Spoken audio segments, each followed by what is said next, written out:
How you doing? This is Eli from the Tribune Village Street Team. I'm here today with Mr. Brian Michael Harper.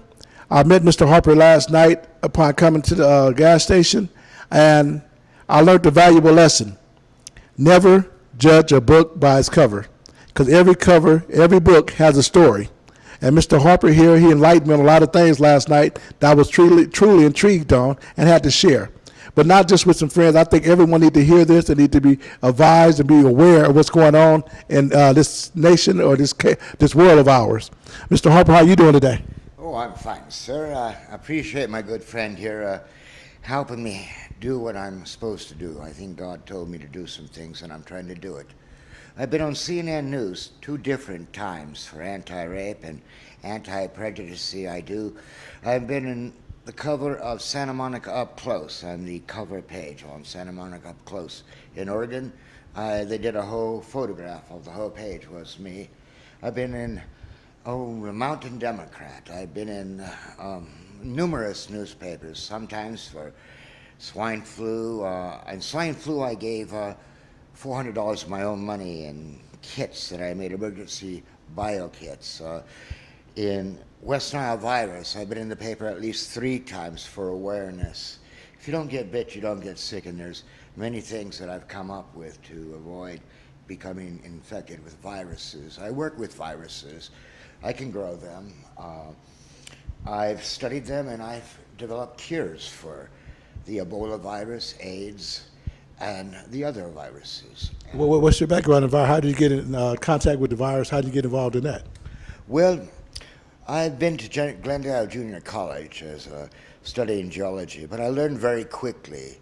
And I learned on the computer and in homeschool with books and praying to God.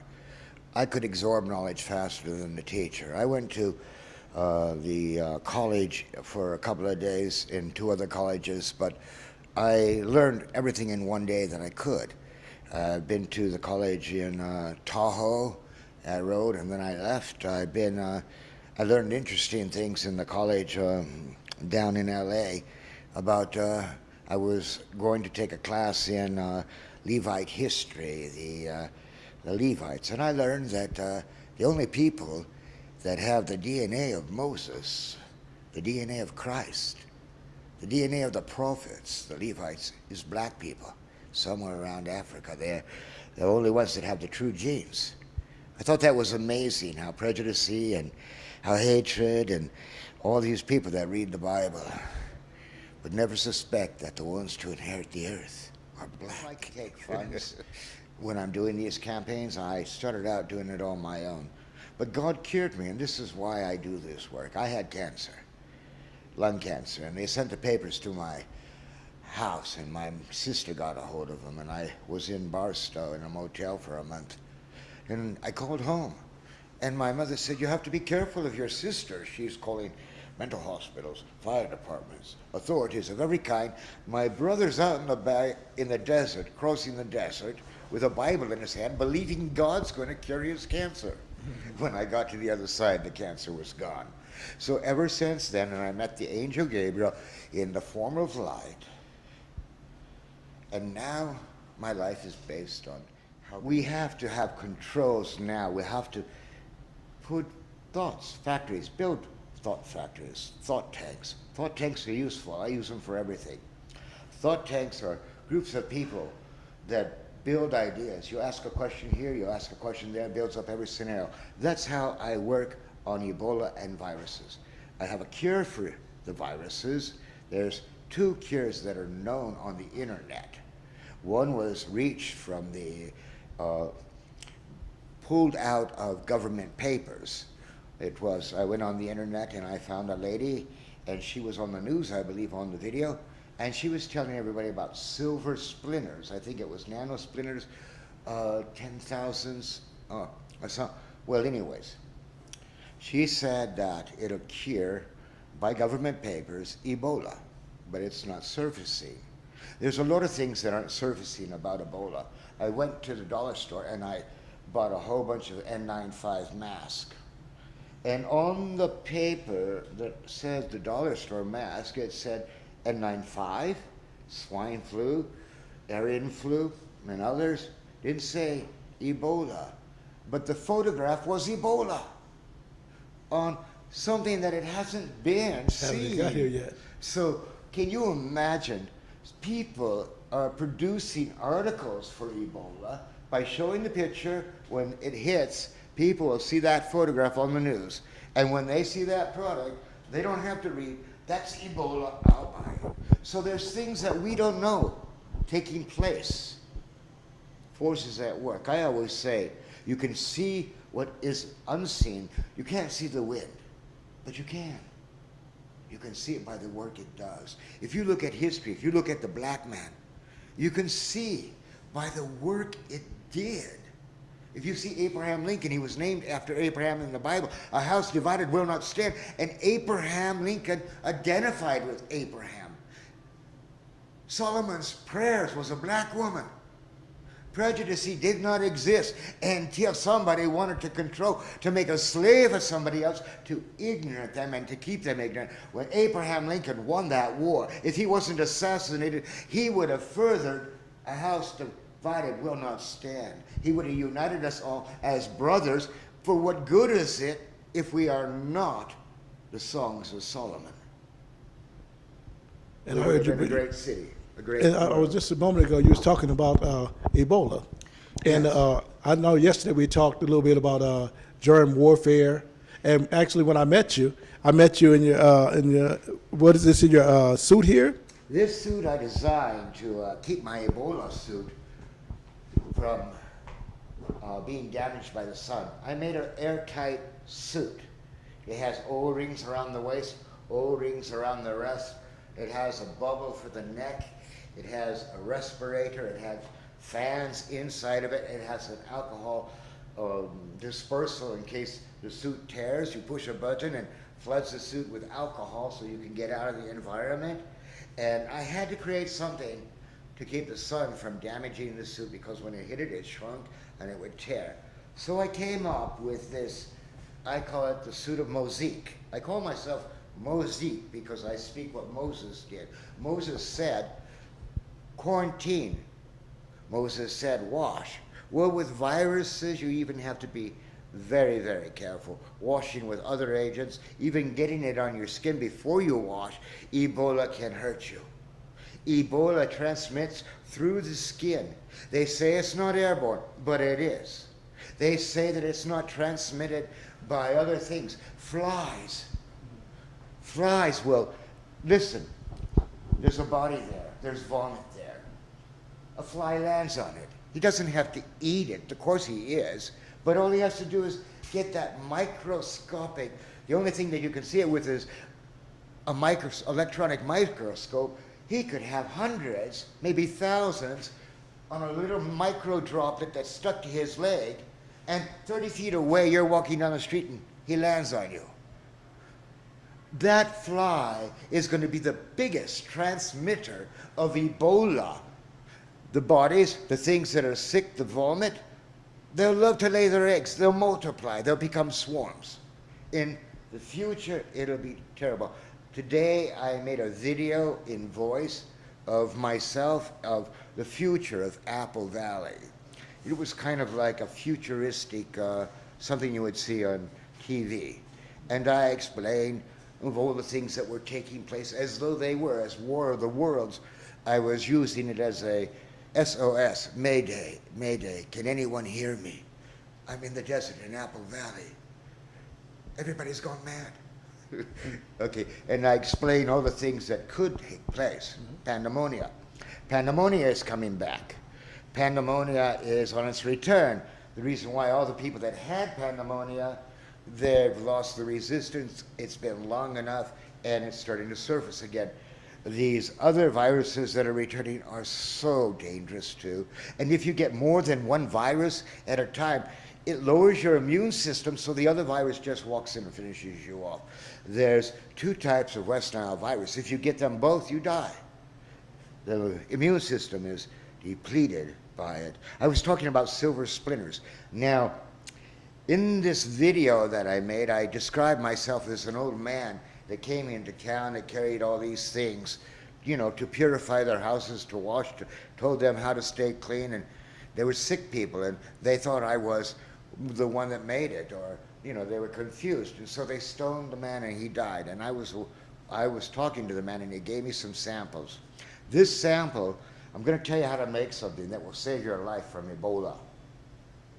You take water iodine pills, the kind that are in my pocket. These iodine pills you can purchase. You want to show that to the gentleman? Yes. Okay. This is the iodine pills right here. You can buy those at Big Five, at Rite Aid's maybe, at Walmart, any sporting goods store. These are the iodine. Sometimes they come with a neutralizer. You don't want it. You take these iodine pills. Well, I don't want to open. Well, maybe I could. You take these iodine pills.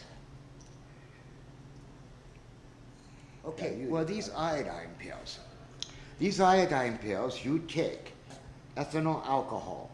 You take and you measure for the size of Vaseline, and you read the ad for water, and you quadruple it at least. Now you pour these that you can see right here. These are the size of these little pills. These will save your life. These iodine pills dissolve in alcohol. Now you dissolve these pills in alcohol, and you have a little bottle of pills in alcohol, about that much. You dissolve them. Then you heat up Vaseline, petroleum jelly, over the stove or a candle. You get it liquefied, and then you pour the liquid iodine pills into the Vaseline and stir it as it cools. Very quickly, whip it, stir it, and when it homogenizes, it's got to be blended completely as it cools. Then you take that and you smear it on your skin, wherever it is exposed. Your face, you smear it, and you put a good smear on it. And then you put on double clothing. You put on rubber gloves.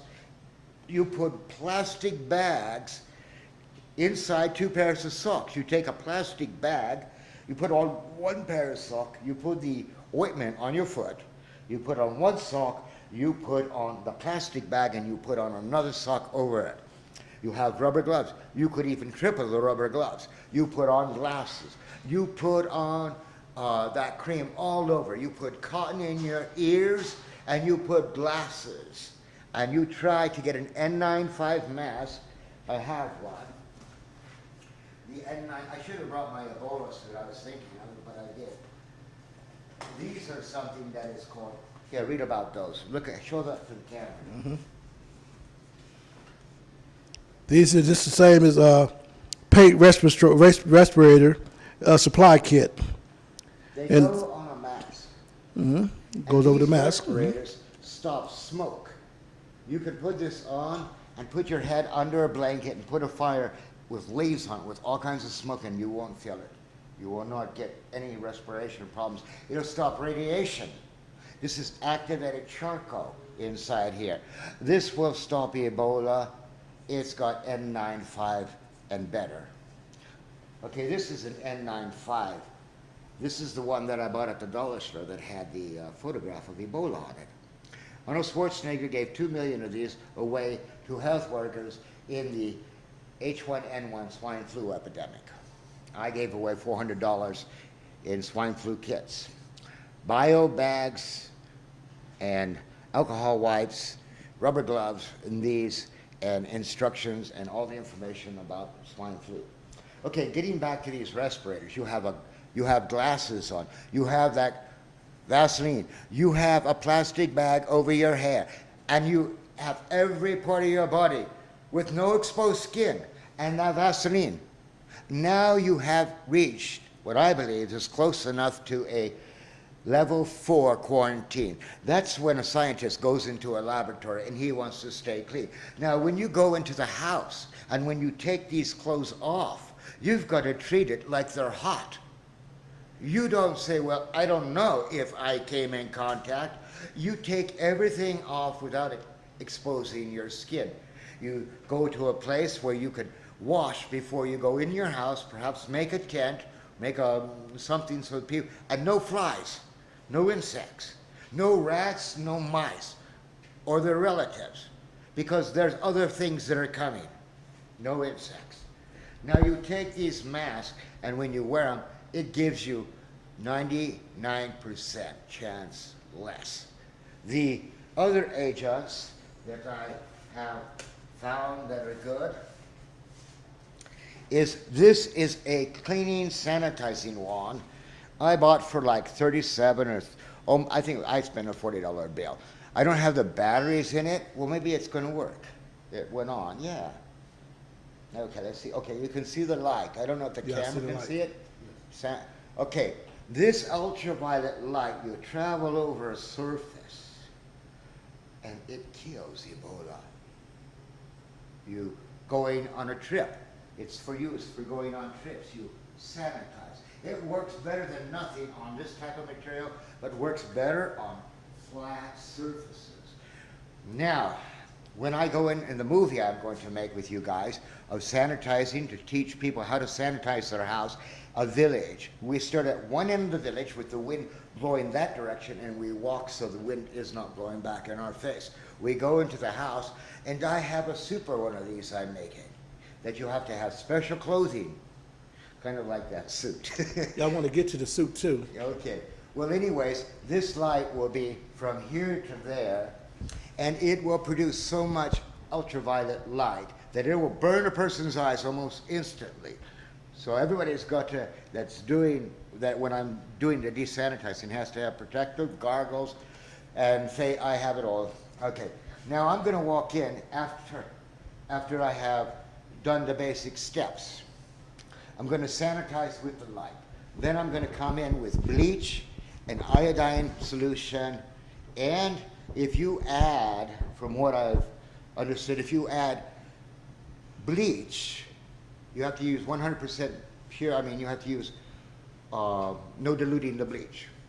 Takes 2 minutes to guarantee that the virus is dead. But from what I understand, if you add bleach and hydrogen peroxide together, it creates a sanitizing gas. I'm not sure if this should stop it, but it may not. There are chlorine gas inhibitors that you can buy at Lowe's that are specially made for chlorine. Chlorine is a very toxic gas, but say it'll work. I'm hoping it works on clothing. For bedding, you want to sanitize the bed as much as you can. You want to sanitize the floor. You want to sanitize the walls. You want to sanitize the ceiling. This bright light that I'm going to make will do it all so quickly. Then you come and you hit every corner with the sanitizing solution. I've done this at my trailer 2 times.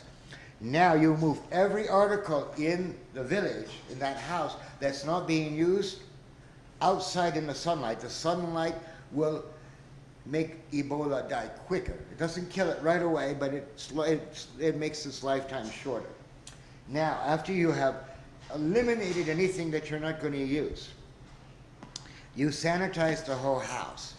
You've made provisions so you don't reinfect it. You put a mat outside, you put a bowl of alcohol, not alcohol evaporates, but the chlorine bleach. You step in that chlorine bleach. You clean your shoes and you put them in plastic bags. You take off the clothes with rubber gloves, making sure that you don't contaminate yourself. You place those in a plastic bag.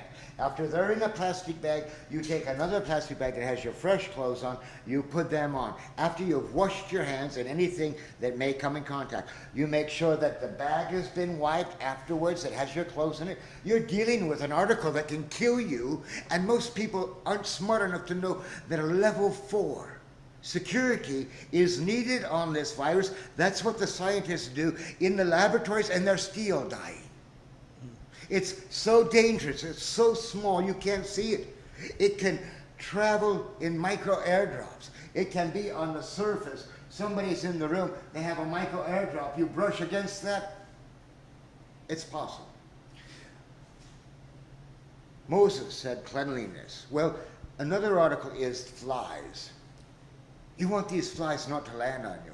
You take showers because the bacteria in your body builds up and it attracts flies. I notice that. I take showers and baths as many times as I can, because if I don't and I'm out in the desert, I'm sweating, there's a lot of flies that get attracted to me after an hour and a half. but after the first 40 minutes, hardly any. You have to kill all the flies. I devised electric window screens. I've devised, well, they're really easy to make. But anyways, I think China should be selling them. I don't know why they're not. They could be used for West Nile virus along riverways and stuff. They work off solar power. I want to get to you. Okay, this is my solar hat. This solar hat works on solar panels and 2 batteries underneath. The 2 batteries give about 5 to 6 hours of cool. The thermometer on the top is from the dollar store. I don't have much money. I push it, I get 71 degrees. When I'm wearing a regular hat, in 100 degrees, I cook. I've had heat stroke 3 times. I mean, I feel so bad. I feel ill. And I put this on, and it has a mister that connects to it that sprays water. I put this little device on right like this. I'm 71 degrees. I feel like I'm in an air conditioning Walmart. And when I put that on, it's the same system. I feel 71 degrees when I have the water on. And when I don't have the water on, if I have a light sweat, no wind, I feel 71 degrees. And I have sleeves I can put on. And if I don't have that on, when I first got out to the desert to build my experiments and I didn't make this suit, the wind was so damn hot it would blast me. It would feel like a blast oven. This blocks the wind, and the misters inside make evaporation cooling, and you feel wonderful. It stops 99% of UV rays, the heat of the sun. Mm-hmm. And the next one I build is going to be lighter. These are to shade the sun. I'll put it on. Yeah. And this UV light, getting back to it before I forget. This isn't very strong. It takes a minute, I think, for every foot. But the one that I'm making, first I'll try, will be so strong that when you turn it on, it'll be like a floodlight. And it will, so I'll be able to go into the house that we're representing on the camera, mm-hmm. and I'll be able to make a sweep. And in that sweep, I'll go behind the couch and like this and walk over to that corner and over the floor. I'm done. I have killed Ebola virus. And I did it without spending 4 hours washing and scrubbing everything. And now this is another thing. I have devised from a soda pop bottle. You take a soda pop bottle. I have one over here. I don't have water in it. Let me go over here and show you how I do this. Okay. First, you take a soda pop bottle of this height and size. This one's been used for carrying my water out in the desert. You peel off the label. You want all the label off.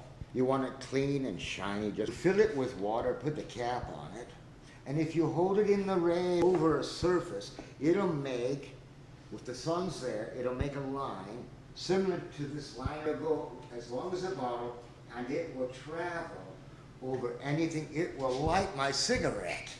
Light my cigarette. It will kill Ebola, and it's as thin as a pencil lead. Enlarged, if people had larger tubes, mm-hmm. and even wider to increase the power. If you had something like this as large as 3 football fields, bringing all the light together, there's 100 degrees temperature from the sun. This square right here is 100 degrees from the sun.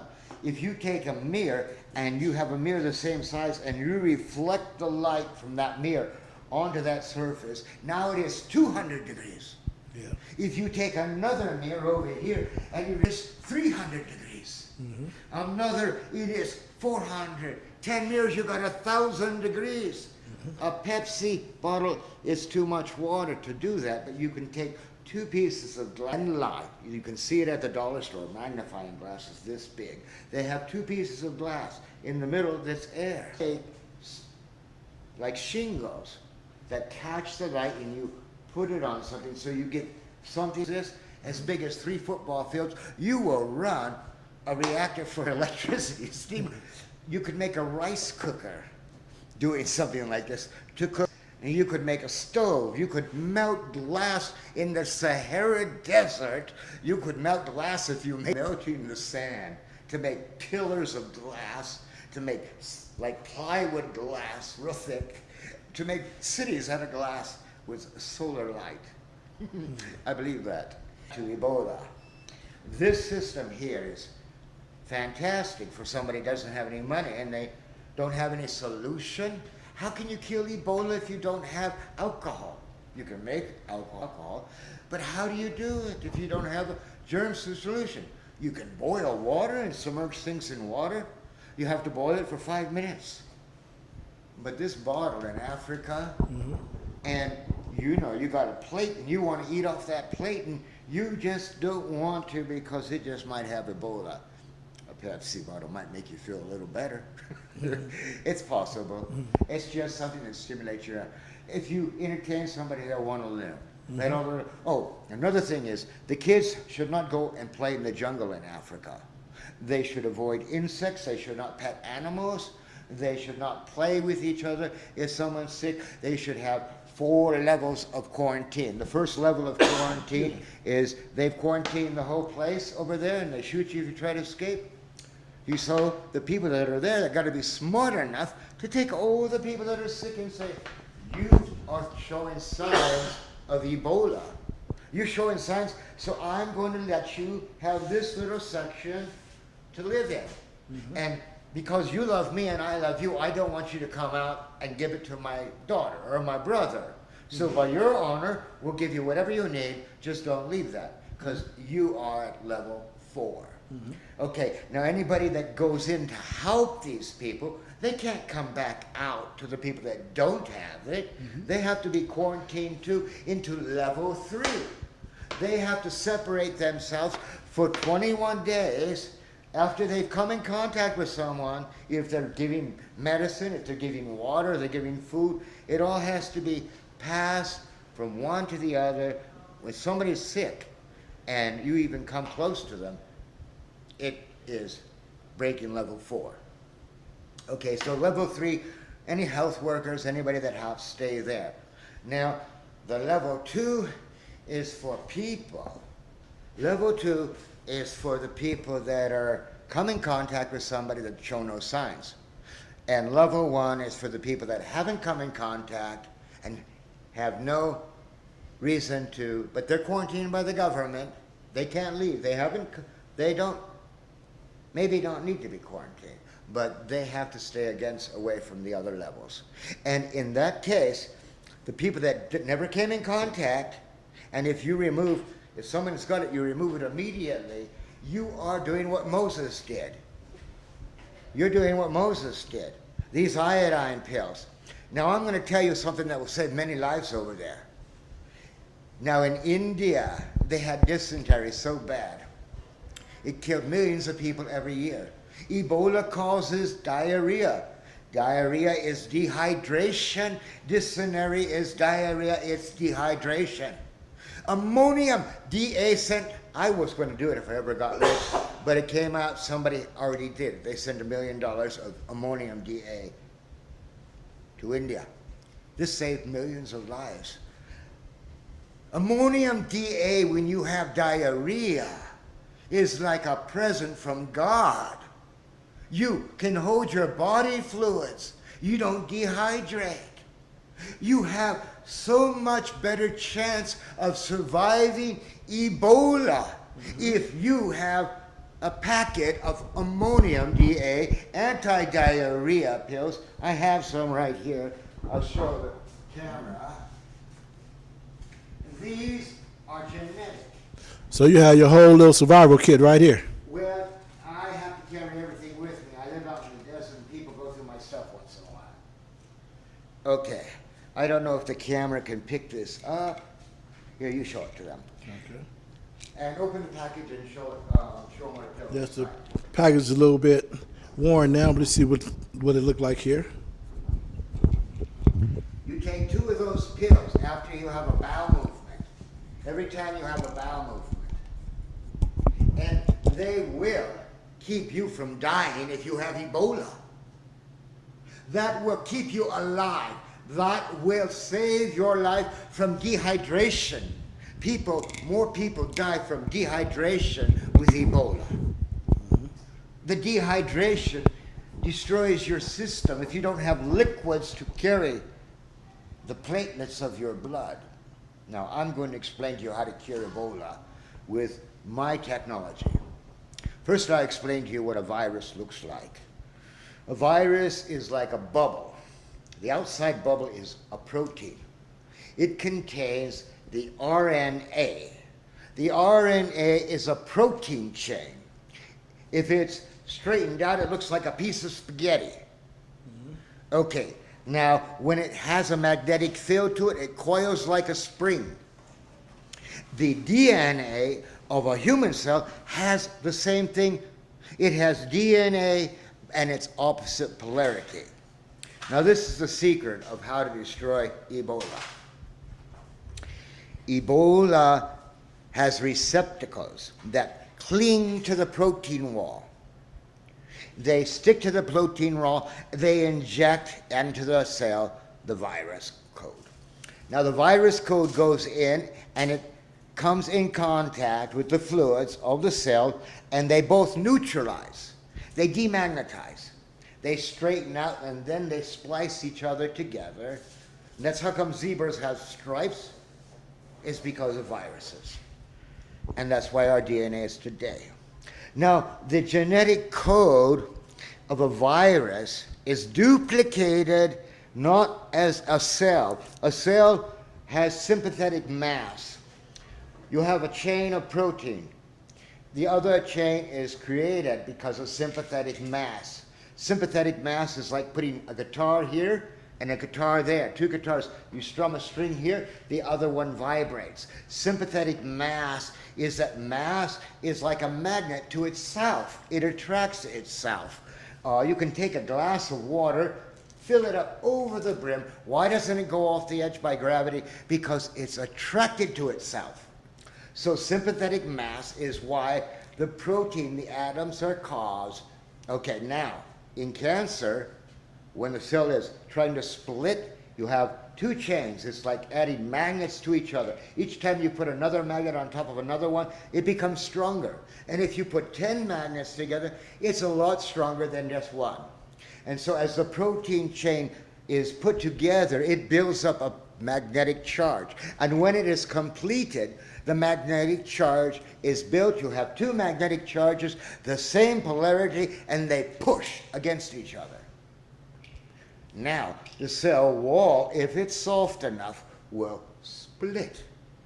And you have a chromosome set here and a chromosome there. Now, if you don't have flexibility to your cell wall of your body, the cell will bind and it won't split, and then a third chain of protein through sympathetic mass is created, and that's cancer. Okay, now what it is, it's the cell's galvanics that create, if you lie, a lie detector shows that your galvanics go up and your skin is harder to pierce. Galvanics is the measurement of how strong your cell walls are, and galvanics is lowered by MSM, I think it is, the sulfur compound. I have trouble with the terminology. MSD or MSM. It's a sulfur thing that you take, softens the cells. Now, 2 amino acids along with MSM, I can't bring it to mind, will stop cancer. But getting back to the RNA and the DNA and how the cell wall, that's you? Yeah, that's me. Okay, now you have the virus, it injects its code. It doesn't split like a cell does. The virus inhibits the cell's machinery and steals it, hijacks it, and it injects its code into all these little like bubbles that you would see on a microscope, and they all produce something. And it makes those bubbles reproduce itself. So it builds up all these little viruses, millions of them, and then when it's like a pimple, it explodes and it goes through your body and it does it over again with millions. Now the key of stopping a virus is blocking its receptacles so it can't cling to a healthy cell. And this is how you do it. You take a rubber ball for the experiment to show you that it works. You take a rubber ball, you bounce it on the floor, boom, boom. You take a bowl of a vial of liquid nitrogen, you take tongs and you put the rubber ball in the liquid nitrogen. It's frozen, you take it out and you drop it. Shatters like glass. Thousands of little pieces. You use that liquid nitrogen. You take blood, the same type as the person that you're going to reinduce it. You take bloods and you spray nano droplets of blood in the liquid nitrogen. You collect these nano droplets, and with a high pressure gas, you shoot them, shut them against a solid surface in a gas field that won't cause coagulation. Sterile. You collect, and now you have man-made blood platelets. Blood platelets are the small particles of blood cells that are no longer blood cells, they're pieces. And they have the protein on these little pieces of blood cells that the virus sticks to. But there's no mechanics inside them to reproduce it. So these blood plates floating through the blood system, the virus sticks. But there's nothing for it to make a new one. Another one comes, sticks to the other places until it's stuck all around. And that virus is not going to hurt you. Sounds simple. Why haven't that been done? People don't have the imagination. Can you imagine how hard it is to dice up blood cells into small pieces? I mean, it takes imagination to do almost anything. How small can you make a razor knife to cut up something that takes quite a few of them to, but anyways. So now you take those. Now another way of doing it, I haven't completely done the research, but this is my vision on how to kill it. Because the NRA, the protein chain in a virus, is negative. I believe that if it comes in contact with a positive charge that affects the RNA in the cell, it'll straighten out. It should burst the virus protein wall and nullify it. That's what I'm hoping. I'm working this month. If I have enough money, I'm making a device that will do that. And I'm working with silver. I'm trying to stack silver atoms. Silver colloidal, it says on the internet that it doesn't work, but silver splinters do. So I'm going to stack silver atoms and make them large enough to equal the silver splinter. But it may not work because there's a polarity, and if you take a U magnet, it has a different place of magnetism than if you take a magnetic bar. A magnetic bar goes here and there, a U magnet goes like that. So it may not have the same effect if it's not the same shape. But I'm hoping, and then I'm adding ions under pressure and creating what I call Martian water.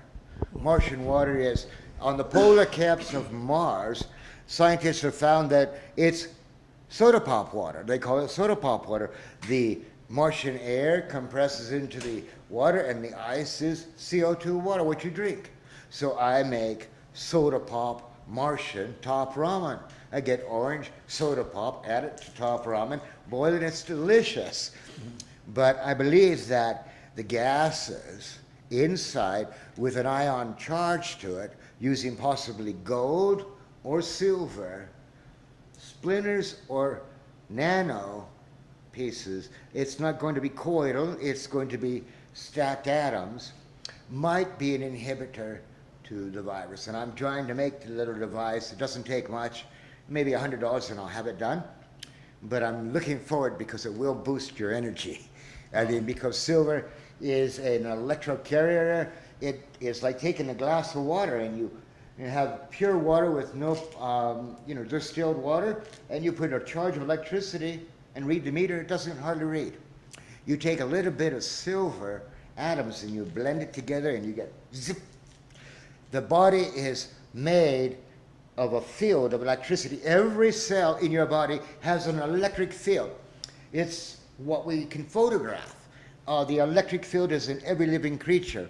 This electric field makes osmosis possible. The electric field is a micro nano magnet. You take a comb and you rub your hair, and you take a piece of paper on the comb and it sucks it up. That's static electric magnet. The nano magnets that I'm talking about are in every living creature, are responsible for pulling the nutrients into the cell wall and the waste products out. If you increase the electrolysis of a cell, you increase the osmosis.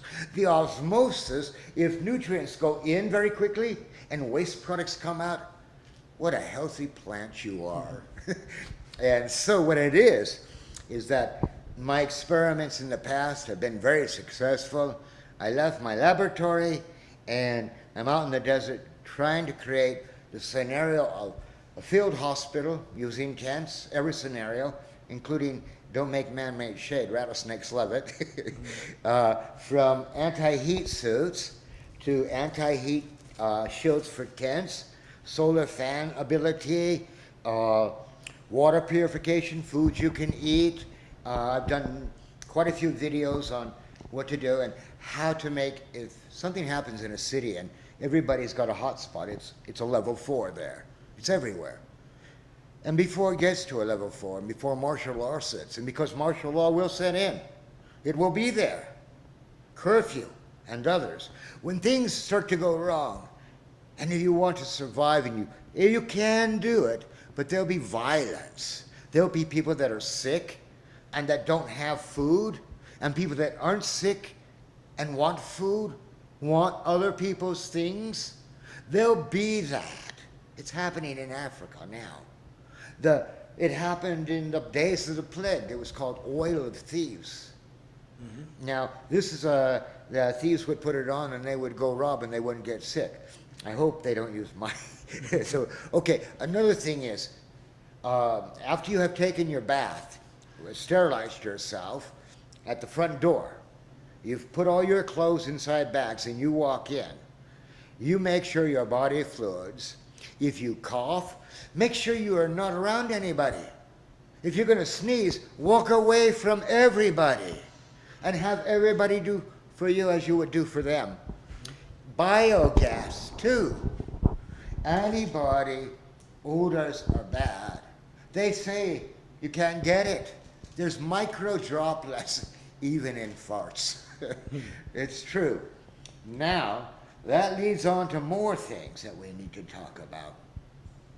After you have sanitized yourself, this Vaseline and the iodine won't stop bugs. But if you take lemon oil or orange oil, lemon oil is a little better, and you rub it on yourself, it'll stop a mosquito from biting. A flea maybe.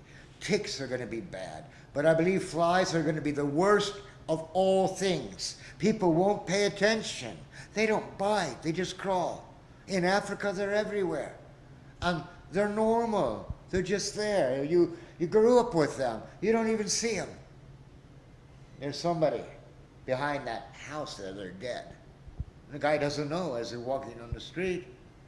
The fly crawled on him and flew, lands on him. Goodbye, Charlie. Now, that's just a few. The suit. You want to see the suit? Yes. Now, the suit of Mosaic. I call myself Mosaic because I study under Moses. And this suit is a wonderful device. The wires, excuse me. Okay. This suit is so good. I have a ring that goes around the neck and the shoulders that add mist. I can add alcohol to it if I wish and give me a little boost. This is to keep the sun from going directly into the fan and warming the suit. So this See, you is have like the suit on. What's the name of your suit again? It's the suit of Mosaic. It's the Ark, kind of like Noah's Ark. Yeah. The suit is actually to protect the Ebola suit, but in the Bible it speaks of that the sun shall scorch the earth. Yeah. And we do have Star Wars. I believe there'll be friendly fire. I think China has a device. It's very simple to make. I actually have photographs of Star Wars. Now, this suit is designed to reflect the light. It does 99% in cooling. The evaporation system brings me to 71 degrees. I can run alcohol through it and even lower it more and a little more field protection. I'm going to add, because of the reflecting agent, Ebola killing ultraviolet lights. Now I will have the ultraviolet light in front of me, and I plan on going to Africa if I can. Somebody will help me get there. And I'll walk with the Ebola light, and I'll have glasses on, and anybody that sees me will have to turn their face, but I can walk around, just walking around, and if it's there and it hits the light, we've done a little bit more good. But the next suit I have designed is completely different. It's like a space suit. I've made space suits before. The last one I made was quite ingenious. You could live with it for a month. You never had to take it off for 1 month. It was designed for long-term in areas that had germ warfare, gas, volcanics, nuclear. And the suit, the chest, after when you got to where you were going and you wanted to stay, the chest would expand into a dome tent. And the legs would be sticking out of the dome tent that was all silver, and the silver boots and the silver legs and the silver arms and silver gloves, and the helmet was looked like a space with a nice solar panel. It was quite heavy, a little bit too heavy for me to enjoy, but I had planned on doing publicity, wearing it for 1 month, the first person to live in a biosuit for 1 month and travel around without taking it off, all air, cleansed, recycling my urine. I'm recycling my urine in the biosuit that I made. That's part of the things that I'm doing. I'm also recycling the water from the perspiration in the biosuit. It collects all the water, and so I've been working on purification of body fluids, how to purify food. Now, in Ebola land, bushmeat and things like that, well, I can't tell you. If you're a person and you're starving and there's bushmeat, are you going to die from starvation or Ebola? I'm going to eat. Okay, you got to cook that bushmeat. You got to boil it for a long, long time until the temperature of that meat has reached a temperature long enough to kill Ebola. You got to boil water, a fork in water, for 5 minutes. I suggest if you're cooking food, use a pressure cooker and pressurize and heat the hell out of that bush meat. I know you got to eat. Now, they say bats are the ones that brought it. I tell you, Ebola, they had 2 laboratories in Sudan where the Civil War broke out. Do you want that to come out of your country and have everybody hate you and blow the hell out of you? No. So you give it to another country, and the Muslims use it as a bioterrorist agent. Think of it. Every scenario is planned in germ warfare. Everything is planned in warfare. It takes 50 years when they start planning before they actually make war in some countries. They look at every scenario. They have think tanks. They do everything. Imagine this, that somebody knows how to deploy germ warfare. Doesn't take much. He teaches someone else. Maybe at camp, maybe on the internet, so people know how to disperse it. The agent, if it wasn't so welcome, I mean, if it wasn't hard to get as it was in those 2 facilities, they were under supreme lockup. You could not get in there. It'd take an army. But now you don't need an army. You can just get it from Africa. You have 5 to 21 days to take a plane to Mexico, to another country, go to a pig farm. They're thinking this, and they're not stupid. The guy came on TV 2 years ago with a turban saying, "Salam, United States, we're going to dig a tunnel underneath Mexico and sprinkle anthrax on the White House lawn." I thought that was kind of like You so stupid. You're going to murder somebody. You're going to See, you kill have him. the suit on. What's the name of your suit again? It's the pseudo-mosaic. It's the ark, kind of like Noah's Ark. The suit is actually to protect the Ebola suit, but in the Bible it speaks of that the sun shall scorch the earth. And we do have Star Wars. I believe there'll be friendly fire. I think China has a device. It's very simple to make. I actually have photographs of Star Wars. Now, this suit is designed to reflect the light. It does 99% in cooling. The evaporation system brings me to 71 degrees. I can run alcohol through it and even lower it more and a little more field protection. I'm going to add, because of the reflecting agent, Ebola killing ultraviolet lights. Now I will have the ultraviolet light in front of me, and I plan on going to Africa if I can. Somebody will help me get there. And I'll walk with the Ebola light, and I'll have glasses on, and anybody that sees me will have to turn their face, but I can walk around, just walking around, and if it's there and it hits the light, we've done a little bit more good. But the next suit I have designed is completely different. It's like a space suit. I've made space suits before. The last one I made was quite ingenious. You could live with it for a month. You never had to take it off for 1 month. It was designed for long-term in areas that had germ warfare, gas, volcanics, nuclear. And the suit, the chest, after when you got to where you were going and you wanted to stay, the chest would expand into a dome tent.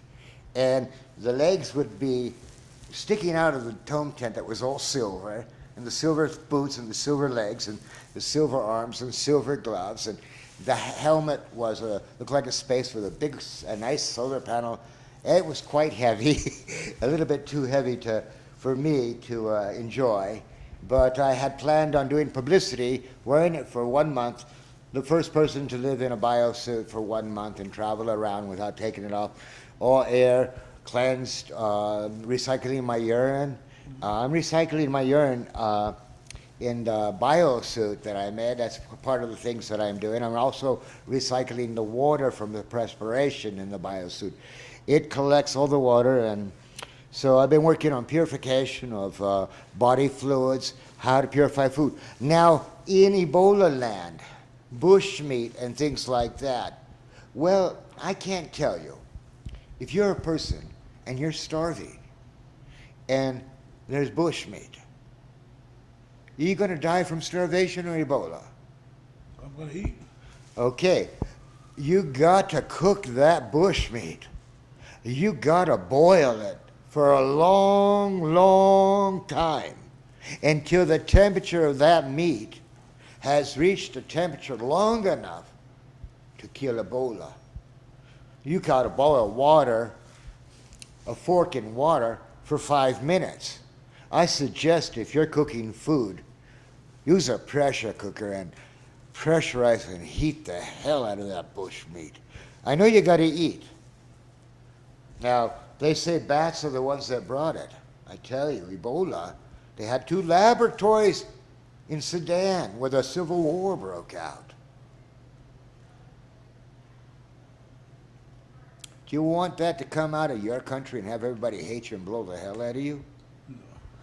So you give it to another country, and the Muslims use it as a bioterrorist agent. Think of it. Every scenario is planned in germ warfare. Everything is planned in warfare. It takes 50 years when they start planning before they actually make war in some countries. They look at every scenario. They have think tanks. They do everything. Imagine this, that somebody knows how to deploy germ warfare. Doesn't take much. He teaches someone else. Maybe at camp, maybe on the internet, so people know how to disperse it. The agent, if it wasn't so welcome, I mean, if it wasn't hard to get as it was in those 2 facilities, they were under supreme lockup. You could not get in there. It'd take an army. But now you don't need an army. You can just get it from Africa. You have 5 to 21 days to take a plane to Mexico, to another country, go to a pig farm. They're thinking this, they're not stupid. The guy came on TV 2 years ago with a turban saying, Salom, United States, we're going to dig a tunnel underneath Mexico and sprinkle anthrax on the White House lawn. I thought that was kind of like, you so stupid. You're going to murder somebody, you're going to tell them it? I mean, you know. So anyways, that was their plan, was to use germ warfare. Anthrax, sure. But in a movie on TV, say in 1972, a spy is smuggling a bioagent. How much is you going to have to pay for that $10 million vial in 1972? And won't they use it? Don't you think the Twin Towers, you think it's not been planned? Do you think it's not already in the works? Of course it is. They don't like us. They're having trouble with China. Other countries, the Shiite Muslim, the Taliban, they're making war. They want kill the infidels, exterminate. Well, Muhammad said, God will do it. I'll eat the feet off to me. Muhammad Ali went on an airplane. He is the biggest Muslim I know. And he didn't kill anybody. He set them free. So what is Muslim except for what a man's taught when he's a little boy by someone that has all the power that wants to keep it? That is what is. In the black, I mean, when I was a little boy, I mean, what they would say about black Chinese, Russians, you know, at a barbecue, a whole bunch of white guys. As a little boy, you would listen to it. You heard and you would believe it. My God, monkeys! And now you look back and you hate them. Why do you hate them? Because they destroyed your country. They destroyed your society. They destroyed reality. You were taught by ignorant people the wrong thing, and because they were family, not just mine, my dad was very light, my mom never was, but the other people, other relatives and friends at the barbecues, how they would speak, and a little boy, a little child, Daddy knows everything, he's God, I love Daddy. So at 5 years old, people all over the United States 60 years ago were schooled. Now the education level has gone beyond because Daddy's been in prison. Daddy's done some things, not my daddy, but you know, everybody else. You know, Daddy's not the smartest man in the world. And you got a little bit more intelligent. You said, well, Daddy did that, and he got in a hell of a lot of trouble. And Daddy doesn't know everything. So now I can form my own opinion because Daddy's such a big screw-up. He's not God, finally. And then after a few generations of people saying, hey, you know, dads can be real assholes. Don't trust anybody over 30. And form your own opinion. People started to come out of the thing. If it wasn't for Martin Luther King was such a brave man.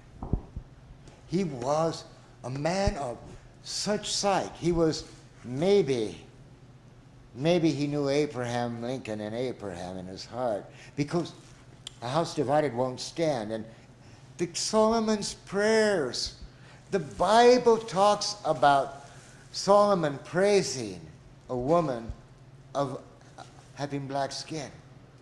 And all these Ku Klux Klans, they hold up their holy Bible. I don't want this on there because I'll get killed. You can do it after I'm dead. Don't get me killed. They hold up their holy Bible and they say, God's white.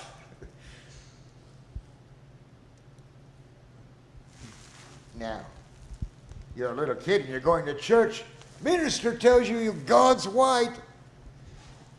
And now you are so ignorant. And the things they do to keep people ignorant. The black man was segregated. He was put in places. When the law came in, the law treated him bad. They beat him. Even if he was right, they would beat him. So, of course you hate that white law. that white law officer. So now if you hate the law, you must not like law, so you can go into crime. Then you damage your own neighborhood. It becomes more ignorance upon ignorance, and hate builds up, and hate eats a person up. If you hate, you just eat your body and your mind away. Love is law. Law is love. Wellness is that formula I told you about. Makes everything grow good. Hate doesn't make things grow. Love, happiness. The best things is a child growing up. You got a baby and you watch her growing up, and you can see her smile, you can see her laughter. But now, this is one of the things I do. I'm on TV and stuff, newspapers. Anti-rape. 1 out of 1 woman in some places is raped in their lifetime. For black women, it's worse. For homeless girls, it's atrocious. So, you have a child. You watch her grow up, you're in love. Oh, the joy. One day you get a phone call. Come on down. We want you to see if it's your daughter. You hate from that day on. There's nothing that makes you want to love America again. If you're not free, if you can't have a baby grow up, and she is going to be raped by statistics, are you going to say you're free? Can you be free? You know that baby's going to be hurt. And freedom isn't in America when people don't treat others like they should be treated. Divorce, ignorance, rape. It's a tool to hurt others. That's why it's used on black people, because it makes them hurt. People that are black have been persecuted for such a long time. The scars are so deep. I say,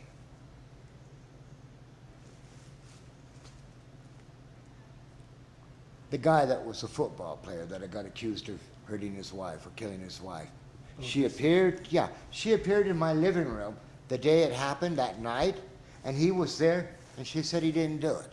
And that was a vision I had. Okay. Maybe it's my hallucination.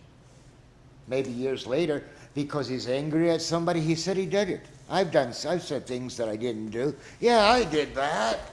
You're going to accuse me? You're going to make me feel bad? Go ahead.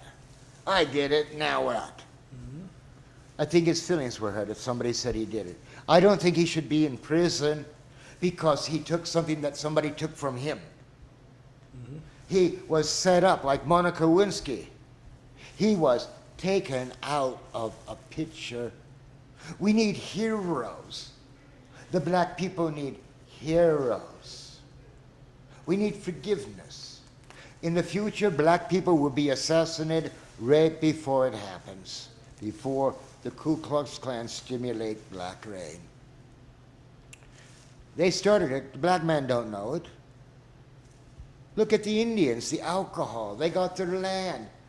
How many survivors will be back in the South when the Ku Klux Klan, they train, they hate. The black man, he don't want to hate no more, just let me go home.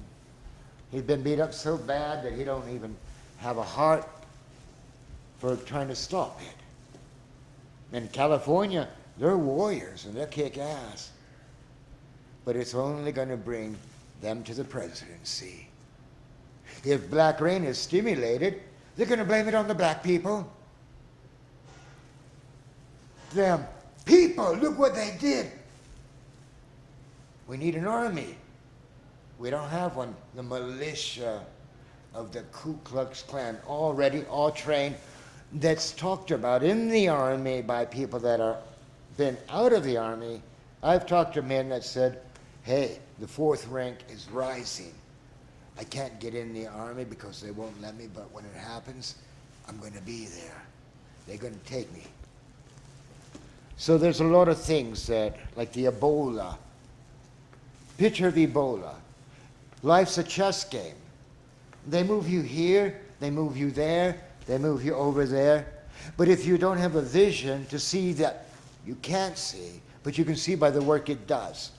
You can see what they did to the Indian. So you saw by the work he did, they did to him to get his land. You can see by the work what's going to happen. So all it is about is who's going to win.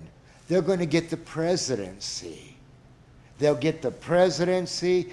They'll initiate Hitler's SSS Aryan race genocide.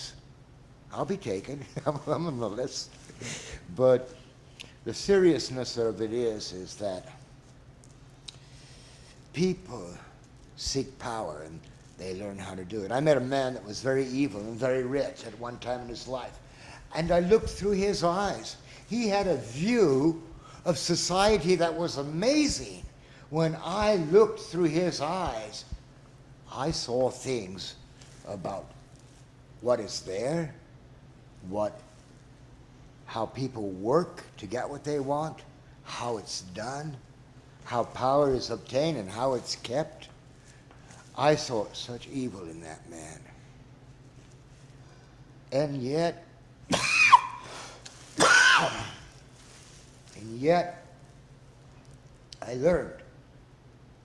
I learned the things that, looking through his eyes, I was looking at him and I was talking with him. He told me I met the man and he told me that he knew Kennedy.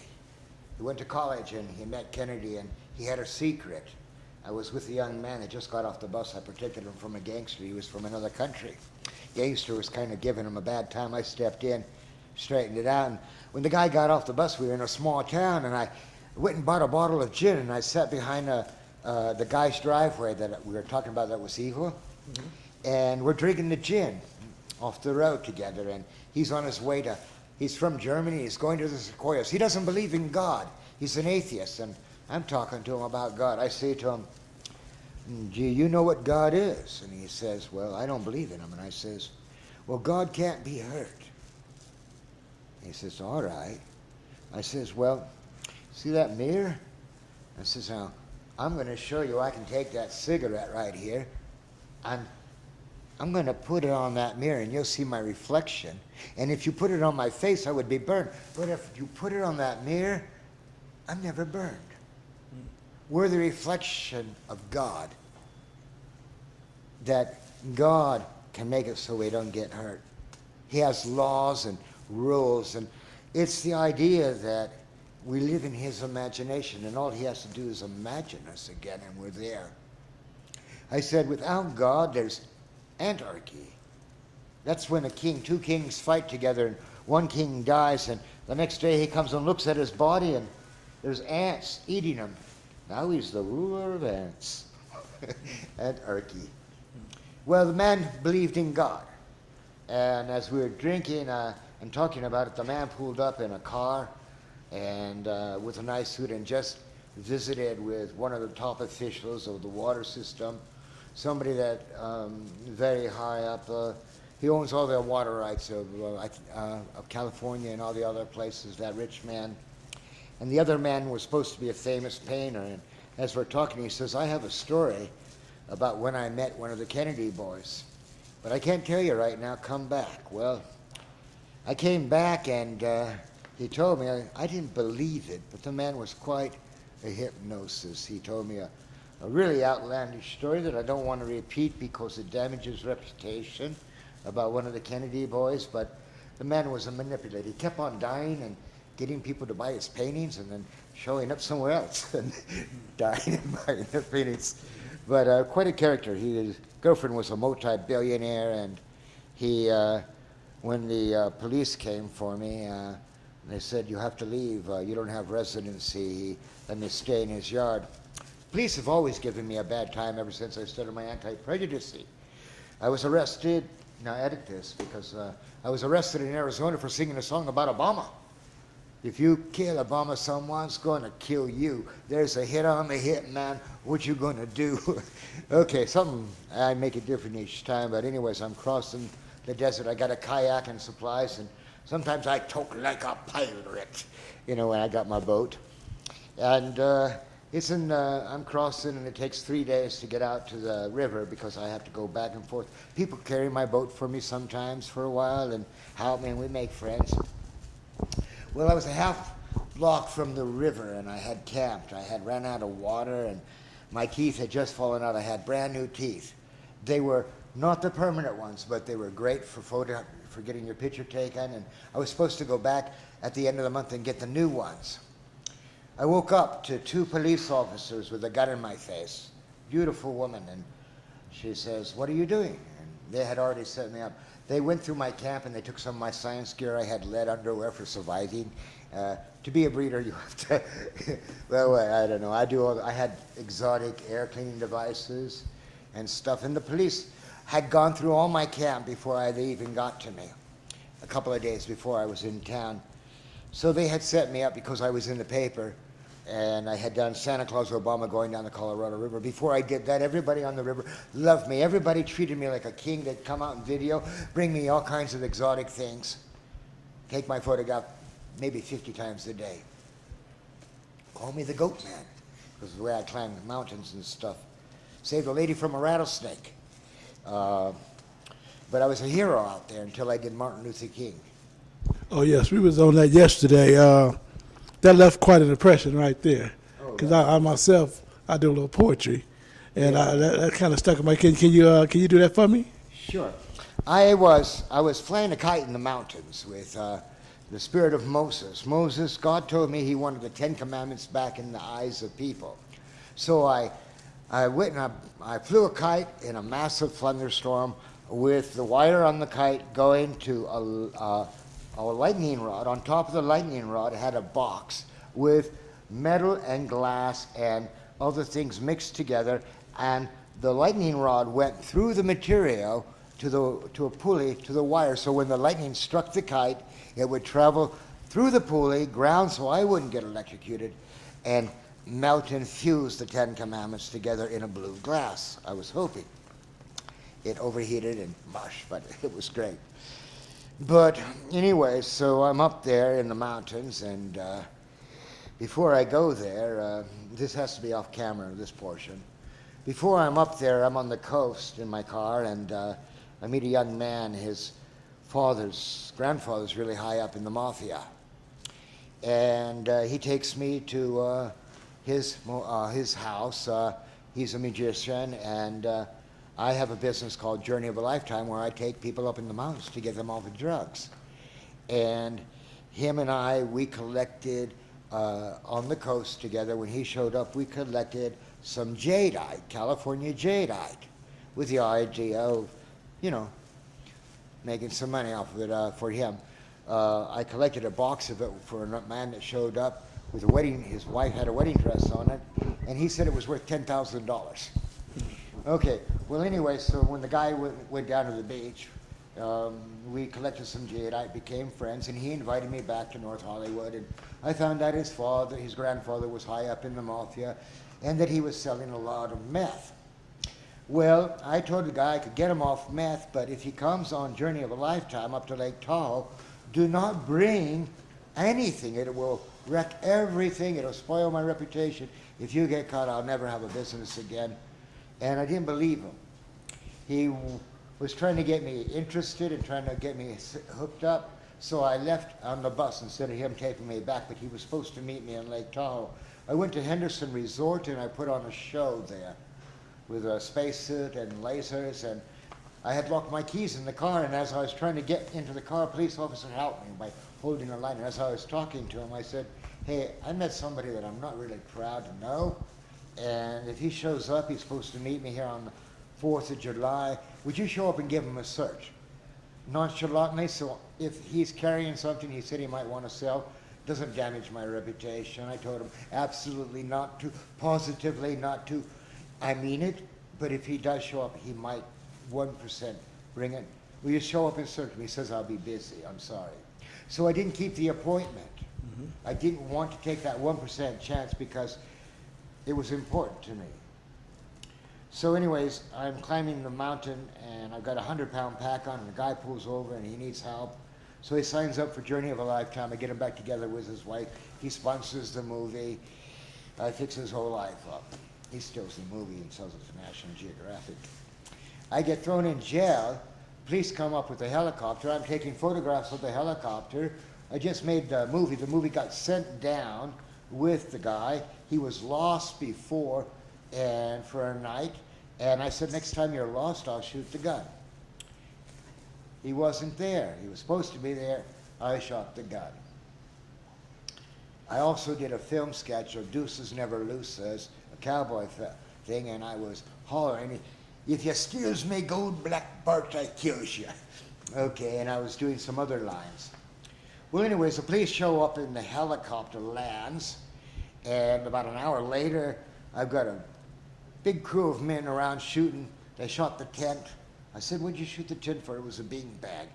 They had me on the ground, they pinned me down. They took me in the helicopter, they flew me to the station. I didn't know what I was going there for. I thought Thomas was missing, got killed, and they're blaming me. They said I was shooting at two policemen, chasing them 7 miles down a mountain. The two policemen swore it. Now, what happens is, I've got $80,000 bail. They got me as a homeless man. Next day, that night, I'm sitting like the Buddha, my legs crossed, praying, and on the intercom they come on and they say, Mr. Hopper, we want to know your sexual preference. Sir, I like women, in a very masculine voice. Again, a little while, Mr. Hopper, we want to know your sexual preference. Sir, I like women. Again, next time, Mr. Hopper, there's a man in the next cell that says he's your girlfriend. Sir, I like women. That morning on the intercom, Mr. Hopper, grab your bedroll. Your things were moving you in with your girlfriend. My heart sank. That's how you stay in prison the rest of your life. They put you someplace. If you don't fight, they're going to kill you. You're going to go to prison the rest of your life in that situation. You know what I mean? Mm-hmm. There's no way that even whatever happens, you're going to be blamed because it was a setup. Mm-hmm. Okay. So what happens next is, as we're walking down the other line, we stop in front of the cell. I want it for the record that I asked for police protection before they put me in. Sir, I want police protection. Relax, you made bail. You're out of here. $80,000 the next morning. Now what happens is, I go to the public defender, I show him my evidence, he says, you're going to win your case. I go get a lawyer. The lawyer says, public defenders just process you. You're going to win for sure. I want you to go take some more photographs. I take some more photographs. I show the movie to National Geographic. My friend that is my client, we're living together with his family. I'm babysitter and everything. And he sets me up. What happened is that he had a mental problem. He thought he was in league with the devil when I met him, and he was running away to New York to be with Ilanas, leaving his wife and his family, selling everything.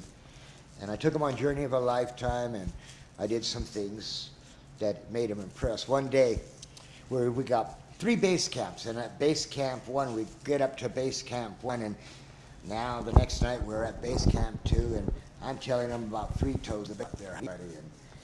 Anyway, so that night, camp 2, and the tent's all torn up and everything's chewed. And the bear's teeth marks all up again. Now what happens is that the bear comes back, and he's got a hatchet on this over his chest, and the pistol that was in the movie on this one like this. He says, what do I do, Brian? What do I do? And he's really scared. I says, I'll take care of it, Thomas. Now, Mrs. Bear, please don't be eating Thomas. I promise he'll be good. Now just go on with your way. And she laughed. But I do a thing where I take a ham steak, and when I have a bad gangster, I tell them about the story of 3 toes, and I win their confidence by saving their lives when the bear comes for the steak, and I say, hey, don't move, kid. You move, pumpkin. It's going to eat you. And I scream at him like I'm killing him, like I'm going to fight him, like I'm saving his life, going to fight him. And he's letting me. All the way up there, he's telling me how bad he is, how he shoots people, how he does these things. And now, he's frozen. And the bear is where you are. And it smells the steak. And stake is behind me, and I say, "Now, punk, don't you move. I'm going to save your life. Don't eat this man. The Lord's with you. God's going to save your life. In trade for his soul, I want you to take this ham steak." I walk up in the area. They're friendly. They're just like pets. You see them at the parks. The bear grabs the steak, turns around, and starts to leave. And as it turns its butt, I give it a kick, and I don't actually touch the bear like I do to him, but to the bear I don't. And at that moment, the gangster usually has altered his personality to when he's not treating me like a punk. So anyways, with Thomas it worked, and but I scared the devil. He thought he could turn off TVs and lights using the power of the devil. Saw it on a movie, an alien, after he killed, he would jump into somebody else's body and it was in his. Well, he was divorced, he and his wife, and how I got him back together was I took him on a ride. I said, "Now, Thomas, I want you to muss up your hair. Now, when you get back to the house, I want you to treat me like shit.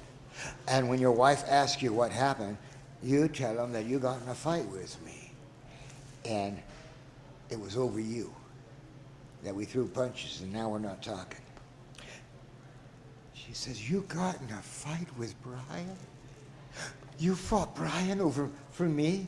They got back together. Right before that, the day before that, she comes down the stairs and she says, "Brian, what's it like to commit suicide? I want to commit suicide." And I says, "Well, let's do it together, honey.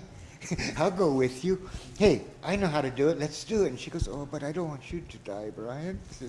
They shared it anyways. So I had made best friends. I had saved him. He made the movie. He sold the movie. But when he went down for supplies, the devil came back to him, and there was people, a girl and a guy in a car in front of him, from what the report said. And he said, the devil said he was messing with me, and I ought to show him what was right. So I got in front of him and hit my brakes. They hit my car. Then I got behind him. I chased him at high speeds down mountain roads, trying to make him go off. And then a trucker pulled over and stopped me, and a highway patrol came, and the highway patrol was taking off his gloves like he was going to beat me. And I said, "What kind of punk are you? You're going to beat me with handcuffs on?" And I said, "Thomas," and I knew how to treat people that, I deal with crazy people all the time. I know how to you don't address the devil, you address them. And I had made him see, I said, "Thomas, that guy's just trying to get you in trouble. You're going to defend yourself? Come on," he's telling you, "you're not going to win." I said, "Get a lawyer." And he went to the crazy house, and they let him out. He took his clothes off in jail and sang the theme song of the movie. Time is on, He was crazy. But when we were going to court that day, he had paid the $80,000 bells, and he was getting it back.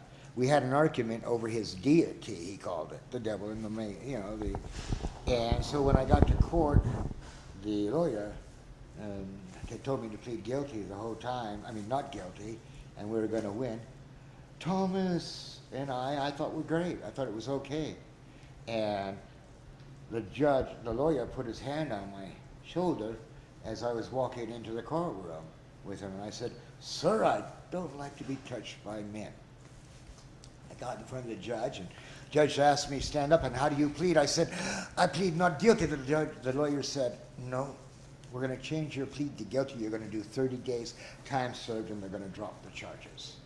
You don't get that if you're shooting at two policemen. They give you a gun in the cell. Somehow you shoot yourself. They are not going to forgive that. Yeah. Okay, so I'm in jail for 30 days.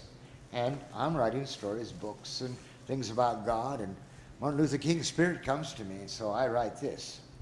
You ready? I'm in jail. And the first thing I started singing was, "I'm a ripe tomato, and I'm in a jam," like Elvis Presley. I was getting into the soul of it all. And then all of a sudden Martin Luther King came to me and he said, "Say these words. I had a dream, and I dreamt one morning I woke up and the whole world woke up. But they woke up blind. They all stumbled out into the streets And they asked each other, what kind of God would make everyone blind? But in their blindness, they could see with their hearts. They were all helping each other. A black man was being helped by a white woman by a Mexican, a Chinese. All people, all races were helping each other in blindness in this dream. They couldn't see the color or the race. They were just helping each other. Then I woke up from this dream and I wanted to know the meaning. So I asked God, I searched in my head and my heart, and I found it in the Bible. All those that believe in the Father will see the Father, but believing means faith. And faith means you don't see with your eyes. Faith is seeing something that you can't see. You see it with your heart. And all of a sudden I could see through the walls of hatred, prejudice, ignorance. I didn't need my eyes anymore. I could see with Martin Luther King's eyes, with Jesus Christ. And on this Martin Luther King Day, may we all see with his. And I'm doing this like 20 times a day in the cell in solitary confinement, getting better at it. And they come in my cell and they say, you're going to another jail. I'm in the bus, I get into the other jail, sitting in the cell. You're going to see the psychiatrist. Up in the psychiatrist, and the psychiatrist says, they sent you here because you've been singing a song, and they can't protect you. They're afraid somebody's going to kill you there. They're really afraid for your life. And I said, no, I'll sing it. He said, they've got this salt, and it makes you feel good. And it'll make you feel better. And I said, can I say no? He says, yes. I said, then I say no. They took me back to the jail and I served my 30 days, the rest of my 30 days. Martin Luther King, I had a dream! Screaming it out. And I did some other stories and things that I wrote. And I did some really good writing and some good science. And when I got out, it was so cold, and I didn't have any residency. My year lease on the house, Thomas left. The house was mine, but it was empty, and anytime somebody came, they could take it away from me. Thomas said, until the house is rented out again, you have the right to stay there. It's agreed. I didn't know he sold the movie. I viewed it. I showed it on the TV, the tapes, to the man that was called Yambo Jumbo. Just came back from Africa on his cards. It said Yambo Jumbo, and he was doing a photo shoot in San Francisco. He says, as soon as my time at the gallery is done and my photo's done, I'll see what I can do with the movie. 3 years later, I walk into a woman's place where they help women that have been battered, and I deliver some of my writings and for anti-rape, things that I've learned, I try to teach. And the lady says, I saw your movie. It was on National Geographic about the blue glass. I'm in Oregon, an art dealer says, I saw your movie. It was great, about the blue glass. Thomas made some money. I think that I got set up. The argument was planned with him, and the bell was pulled, and the movie was sold, and I would never know about it. I don't watch TV hardly. I met a guy on the coast. He was the guy that made The Day After, a great actor. He pulls me over, and I'm on bicycle art, and I was just in the news. He says, do you recognize my mug? I didn't know it was Kevin Costner. He says, we'll meet you in San Francisco and have drinks. But I just kept going through San Francisco when I got there to Arnold's office. But you see, life is funny. The more that you try to speak up, the more trouble you get in. When I got arrested for singing the song about the black man, it was Obama. And I had a dream that Obama got assassinated, so I wanted to ensure his life, so I did publicity for him. I had him on a bicycle, and the bicycle was parked out right next to the Laughlin casinos on the freeway. Obama was sitting the Santa Claus costume. Obama looked like he's pedaling the bicycle. And a policeman pulls over and he runs me. Finds out that I'm a bank robber and a kidnapper. But he's going to let me go. I can't stay there. I can't hitchhike, but I can pedal that way. I knew what he was saying to me. Go that way, Target. Go that way. I'll be there. People are watching. I'm right at the casino. They're looking at me. What's that cop doing? It happens every time, usually, if there's people around. They stare at the police officers and it calms them down. But on Martin Luther King Day, I had just gotten released. I told you I got model prisoner at jail for singing the song.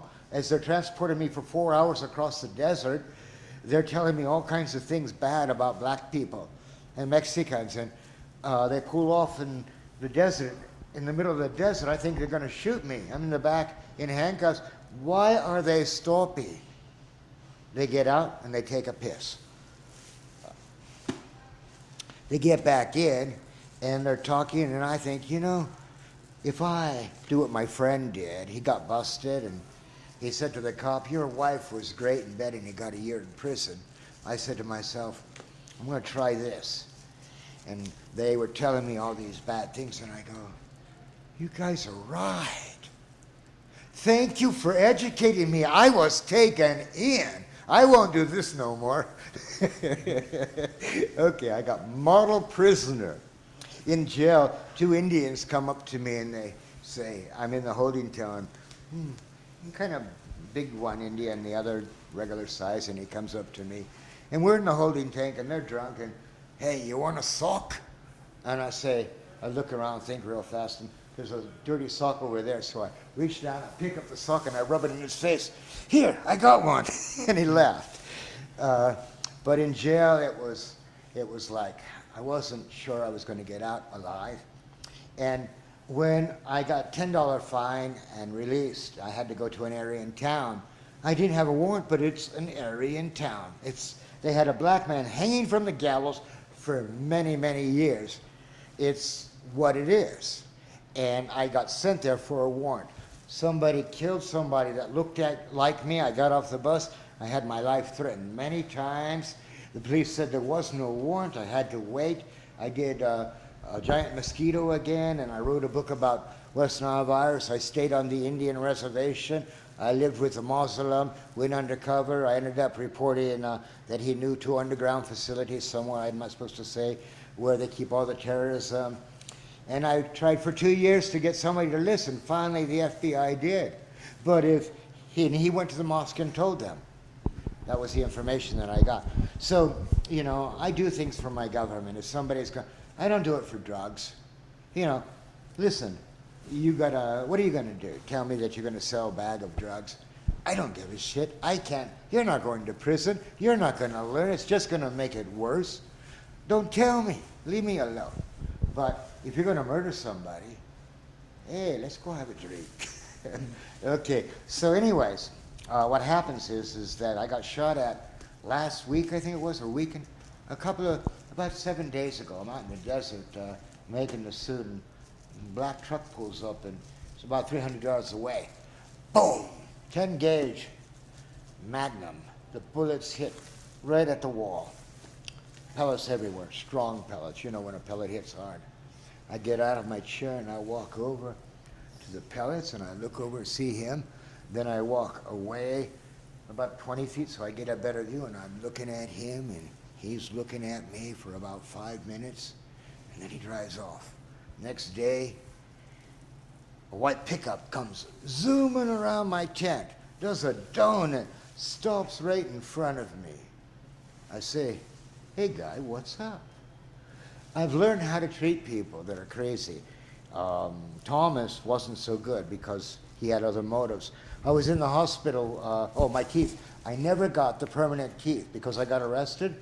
I was so afraid of the law and what had happened. I didn't go back and get the permanent ones that were waiting for me in the dentist office. I had $300 to pay, which was nothing for me on my check, and I never put it in. and now they're like this. So it hampered my looks. It Oh, destroyed yeah. my life. You're fine. What we'll do, we'll come back. And let's And- get back to the Ebola. That's what, and the viruses, that's what it is.